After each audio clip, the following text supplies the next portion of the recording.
আসসালামু আলাইকুম প্রিয় ভিউয়ার্স, স্বাগত জানাচ্ছি আজকে আমার ভিডিওতে। আশা করি আপনারা ভালো আছেন। আজ এসএসসি পরীক্ষার ফলাফল প্রকাশ করা হয়েছে। এই বিষয়ে দু চারটি কথা বলবো, তাই আজকে আমার এই ভিডিওতে আপনাদেরকে স্বাগত জানাচ্ছি। আশা করি আমার কথাগুলো শেষ পর্যন্ত শুনবেন, ভিডিওটা না টেনে শেষ পর্যন্ত শুনবেন, তাহলেই বুঝতে পারবেন আসলে এবছর এই খারাপ ফলাফলের কারণ।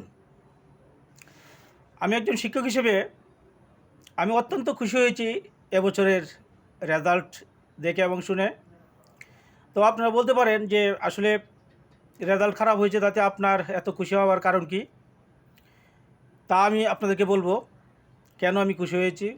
তার আগে আপনার কাছে আমার একটি ছোট্ট রিকোয়েস্ট, আপনি যদি আমার চ্যানেলে নতুন হয়ে থাকেন তাহলে অবশ্যই আমার চ্যানেলটি সাবস্ক্রাইব করবেন। তো শুরু করা যাক মূল কথা শুরু করা যাক কেন আমি খুশি হয়েছি। আপনারা আওয়ামী লীগের আমলে দেখেছেন অনেক ভালো রেজাল্ট করছে ছাত্রছাত্রীরা, পাশের হার 100%, 90%, 95%, কিন্তু তাদের মেধার দিকে তাকালে দেখা যায় যে মেধা অত্যন্ত দুর্বল। যদি বলা যায় যে আমি জিপিএ 5 পেয়েছি, ইংরেজিতে বলো, তাহলে তারা বলে আই এম জিপিএ 5। এই ধরনের প্রশ্নের উত্তর দেয় তারা। তো আসলে তারা পড়াশোনা না করে পরীক্ষা দিলে তখনকার একটা নির্দেশনা ছিল যে সবাইকে পাশ করাতে হবে এবং নাম্বার বেশি করে দিতে হবে। আর এই বছর যেটা হয়েছে, শিক্ষা উপদেষ্টা যে নির্দেশনা দিয়েছিলেন যে একটি নাম্বারও বাড়তি দেওয়া যাবে না, ছাত্রছাত্রীরা যা লিখবে তার সঠিক মূল্যায়ন করে নাম্বার প্রদান করতে হবে। আসলে সেটাই হয়েছে। শিক্ষকরাও কিন্তু সেভাবেই খাতা দেখেছে।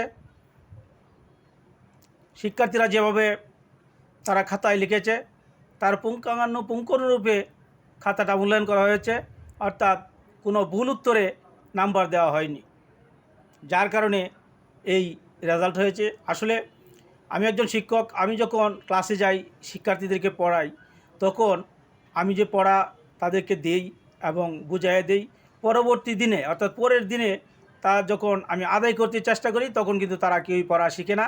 অনেক বোঝানোর পরে, অনেক চেষ্টার পরেও তারা কিন্তু পড়ালেখা করে না, মোবাইল ফোন নিয়ে স্কুলে আসে। আপনারা গার্জিয়ানরা হয়তো বলতে পারবেন যে তাহলে আপনারা কী করেন, আপনারা শাসন করেন না কেন? আসলে শাসন করা তো সরকারিভাবে নির্দেশ যে ব্যাত্রাঘাত করা যাবে না, চর থাপ্পড় দেওয়া যাবে না, এমন আরও অনেক বিধিনিষেধ আমাদের শিক্ষকদের দেওয়া হয়েছে, যার কারণে আমরা এতটা কঠোর হতে পারি নাই। তারপরে আমরা যতটুকু সাধ্য আমরা চেষ্টা করেছি তাদেরকে পড়াশোনা শেখানোর জন্য, ভালো ছাত্র তৈরি করার জন্য, কিন্তু তারা কিছুতেই কিছু শুনে না। তারা শুধু তাদের মতে চলে, স্কুলে মোবাইল নিয়ে আসে, ক্লাসটা শেষ হলেই দল বেঁধে তারা মোবাইল ফোন দেখতে থাকে। অনেক চেষ্টা করেও তাদেরকে এই ধরনের কাজ থেকে বিরত আমরা করতে পারি নাই। এটা আমাদের ব্যর্থতা নাকি সেটা আমি বুঝতে পারছি না। তো এখন যে রেজাল্টটা হয়েছে, আপনারা যারা গার্জিয়ান, আপনারা যারা অভিভাবক এবং ছাত্রছাত্রী যারা আসো আমার এই ভিডিওটা দেখতেছো, সবাইকে আমি বলবো যে আসলে আমরা যথেষ্ট চেষ্টা করি শিক্ষকরা, কিন্তু তোমাদের অবহেলা, তোমাদের এই যে একটা মানে যে চিন্তাটা আছে যে আমরা তো পরীক্ষা দিলেই পাস করি, তাহলে এত পড়াশোনার দরকার কি, এই চিন্তাধারা থেকে এখন বেরিয়ে আসতে হবে। কারণ এখন যে সরকার, সেই সরকার কিন্তু তোমাদেরকে ভুল উত্তরে কোনো নাম্বার দেওয়ার নির্দেশনা দেয় নাই, এবং আমরা শিক্ষকরা যারা খাতা দেখছি আমরাও কিন্তু কোনো ভুল উত্তরে নাম্বার এই বছর দেই নাই।